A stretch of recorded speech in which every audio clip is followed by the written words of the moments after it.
Hello students, welcome to हमारा शिक्षा ज्ञान। आपका स्वागत है क्लास 10 मैथमेटिक्स के एक और वीडियो लेक्चर में। आज इस वीडियो में हम सीखने वाले हैं एक्सरसाइज 3.2 से संबंधित एक बहुत ही इम्पोर्टेंट मेथड को, जो कि है प्रतिस्थापन विधि। यानी जो हमारे समीकरण युग्म होते हैं उनका जो हल है हम प्रतिस्थापन विधि से आज ज्ञात करने वाले हैं। तो चलिए सीखते हैं कि प्रतिस्थापन विधि क्या होती है।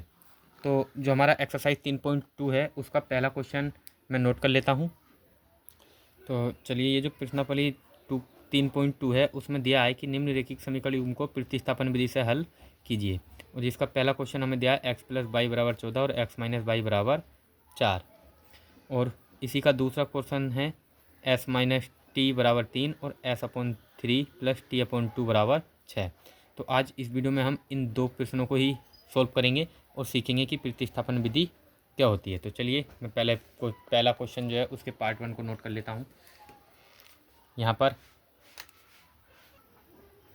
तो चलिए, क्वेश्चन नंबर 1 का पार्ट 1 मैंने नोट कर लिया है, सोल्व करते हैं। अब यहाँ से हमें प्रतिस्थापन विधि में क्या करना होता है।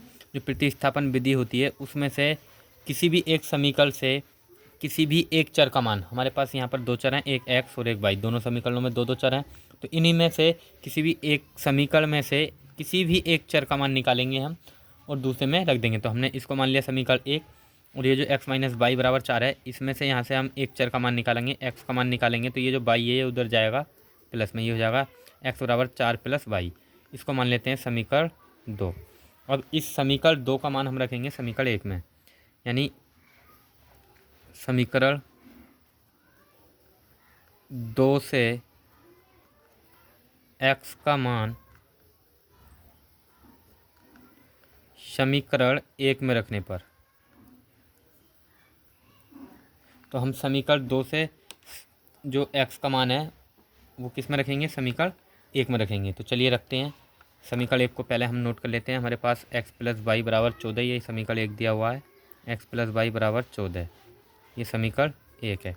अब यहाँ से x का मान रखेंगे तो x का मान कितना है, 4 प्लस वाई, और प्लस ये y ऐसे ही हुई रहेगा और बराबर 14। ये है हमारे पास समीकरण। अब यहाँ से 4 ऐसे ही, अब ये 4 प्लस y और y कितना हो जाएगा, 2y बराबर 14। अब इस 4 को हम दूसरी तरफ भेजेंगे तो ये माइनस में जाएगा और ये हो जाएगा 2y बराबर 14 माइनस 4। और यहाँ से बचेगा 2y बराबर 14 में से 4 घटाएंगे तो कितना बचेगा, यहाँ से बचेगा 10। और इसको हम जब काटेंगे तो ये y का मान कितना आ जाएगा, y बराबर आ जाएगा 5।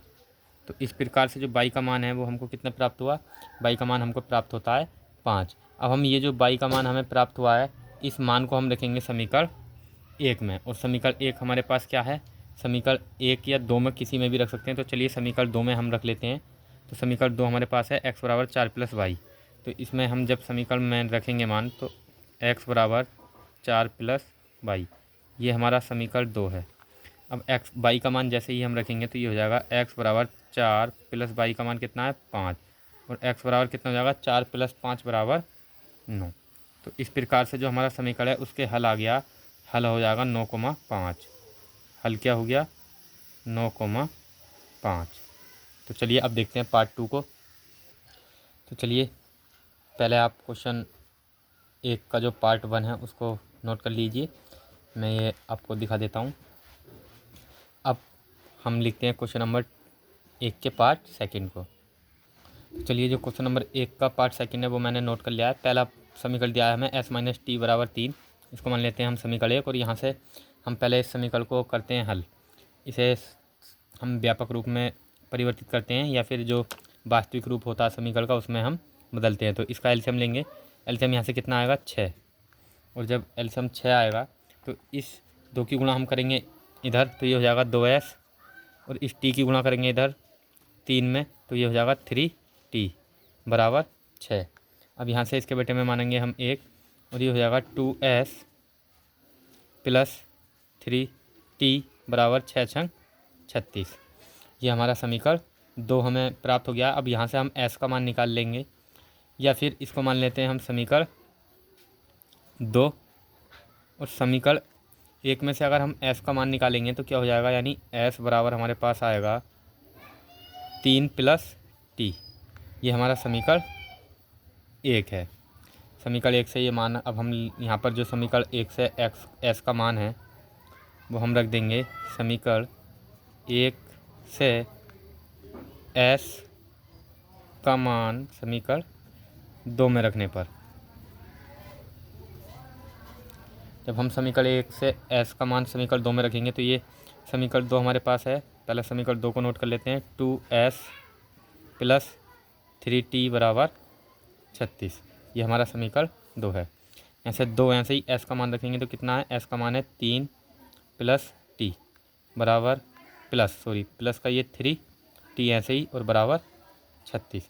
अब ये जो 2 है इसकी गुणा करेंगे तो ये हो जाएगा 2 तिया 6 + 2t और प्लस 3t = 36। अब इस 6 को हम उधर लेके जाएंगे तो ये माइनस में जाएगा और 2t और 3t मिलकर क्या हो जाएगा 5t या 5t = 36। और ये जो 6 इधर आएगा माइनस में तो यहाँ से बचेगा 5t = 30। और जब हम इस 5 से इस 30 को काटेंगे तो t का मान हमें कितना मिल जाएगा, t का मान यहाँ से हमें मिल जाएगा 5 × 30, t का मान हमारे पास 6 आ गया।